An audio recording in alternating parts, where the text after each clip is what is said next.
You wake up one morning and you just can't. Not because you're lazy. Not because you don't care about your work or your responsibilities. But because your mind feels heavy, your thoughts are scattered, and your energy is gone. If you had the flu, no one would question you for calling in sick. But when it's your mental health that's struggling, suddenly, you have to justify it.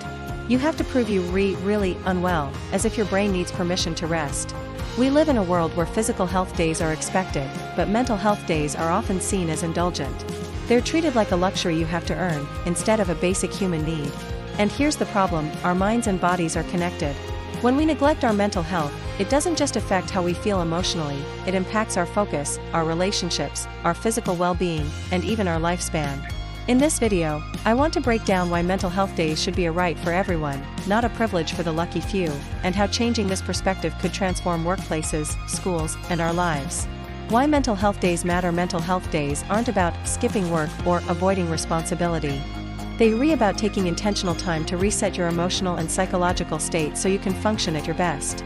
Just like your body needs rest after intense physical strain, your mind needs rest after emotional strain, burnout, or prolonged stress.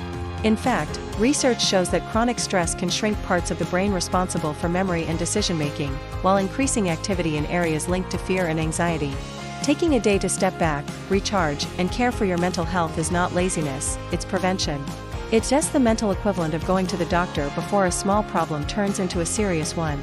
The problem with treating mental health days as a privilege right now, mental health days are often reserved for those with understanding bosses, flexible jobs, or certain financial security. For others, the idea of taking a day off for their mental state feels impossible. They worry about being judged, falling behind, or even losing their job.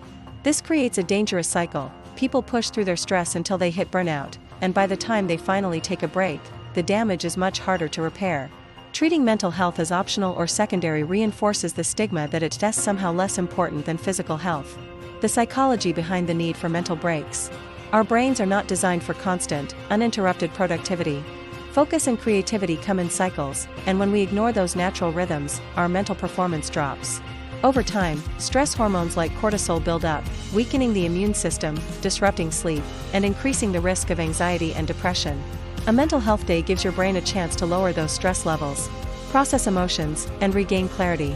It's not just about feeling better in the moment, it's about protecting your long-term mental resilience.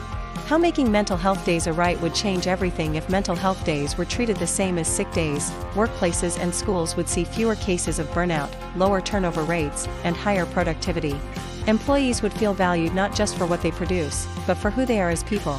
Students would learn early that caring for their minds is just as important as caring for their bodies.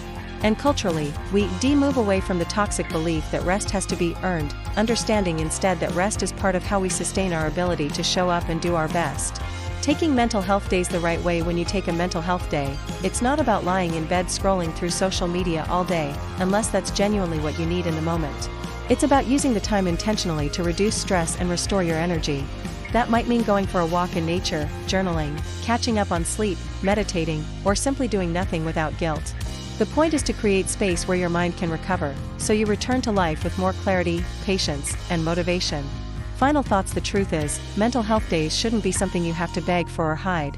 They should be recognized as an essential part of staying healthy, just like drinking water, eating well, and getting enough sleep.